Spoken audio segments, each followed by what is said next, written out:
Materials assign பண்ணுறோம், சும்மா ஒரு எக்ஸாம்பிளுக்காக மெட்டீரியல் அசம்பிள் பண்ணுறோம் அப்படின்னா அதுக்கு தகுந்த மாதிரி அது ரியாக்ட் ஆகும். ஸோ நீங்கள் மெட்டீரியல் அசைன் பண்ணிவிட்டு சின்ன மூவ்மெண்ட் பண்ணும்போது உங்களுக்கு அதுக்கு தகுந்த மாதிரி அது ரியாக்ட் ஆகிட்டு இருக்கு.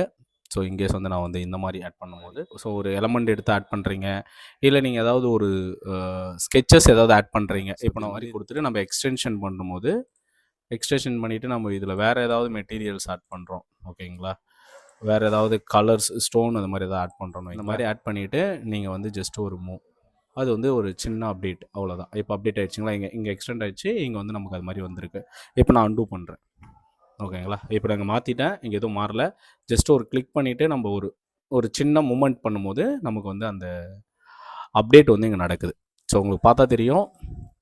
ஸோ இது எப்படி இருந்தது, இந்த கிளாஸ் எப்படி இருந்ததுன்னு பாருங்கள். நம்ம அப்கமிங் வீடியோஸில் வந்து நம்ம ஃபர்தராக எப்படி ஒரு மாடல் டிசைன் பண்ணுறது, அது எப்படி நம்ம வந்து ரெண்டரிங் பண்ணுறது அப்படின்ற விஷயத்தெல்லாம் நம்ம பார்க்கலாம்.